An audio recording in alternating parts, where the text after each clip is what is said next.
আলনাহু নুতফাতান ফি করারিম মাকিন, তারপর আমি তাকে শুক্র রূপে সংরক্ষিত আধারে স্থান করেছি।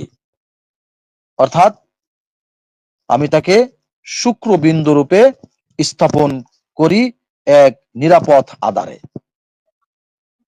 এটা শুক্র, আমরা যাদের সায়েন্স নিয়ে পড়াশোনা আছে, ডাক্তার সম্পর্কে যারা বা ডাক্তারি সম্পর্কে যারা ভালো বুঝে, তারা এই কথা জানেন যে এই শুক্রটা আসলে কিভাবে সৃষ্টি হয়।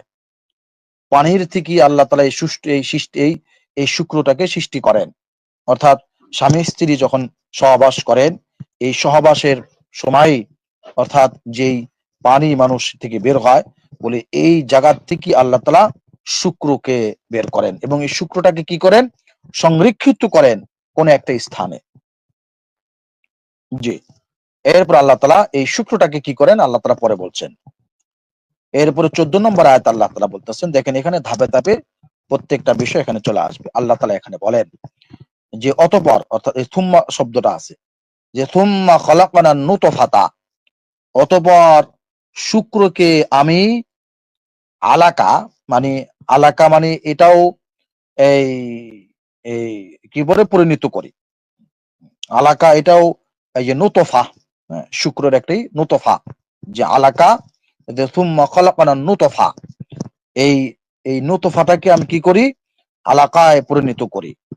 এরপর আল্লাহ তাআলা বলতেছেন যে ফাখলাকনান আলাকাতা মুযগাহ, অতঃপর আলাকে অর্থাৎ এই শুক্রটাকে আমি গোস, এই যে সরি এখানে আলাকা শব্দটা ইয়ান আনছেন, এখানে যে শব্দটা হইব, আপনি নিচের অনুবাদটা নেন, নিচের অনুবাদটা আরো সুন্দর করে দেওয়া আছে, এখানের অনুবাদটা একটু আছে। এখানে বলতেছেন যে দেখেন আমি অতঃপর আমি শুক্র বিন্দুকে পরিণত করি রক্তপিণ্ডে, অর্থাৎ এই যে সুম্মা খলাকনা নুতফাতা ফাখলাকনা আলাকাতা, অর্থাৎ রক্তবিন্দে পরিণত করি, অতঃপর রক্তপিণ্ডকে পরিণত করি মাংসপিণ্ডে, এবং মাংসপিণ্ডকে পরিণত করি যে অস্থিপঞ্জের, আর অস্থিপঞ্জের ডেকে দেই মাংস দ্বারা, অবশেষে গড়ে ওঠে।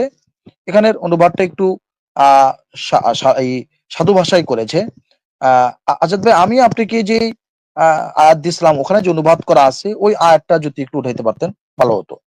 জি, তাহলে বুঝতে সহজ হইতো মানুষদেরকে। আপনি আপনি ইয়া করেন, ওইটা পড়ে বলেন, আমি আমি আমি বলে দিই। আমি ওই আয়াতটা মানে অনুবাদটা আমি অনুবাদটা করতেছি।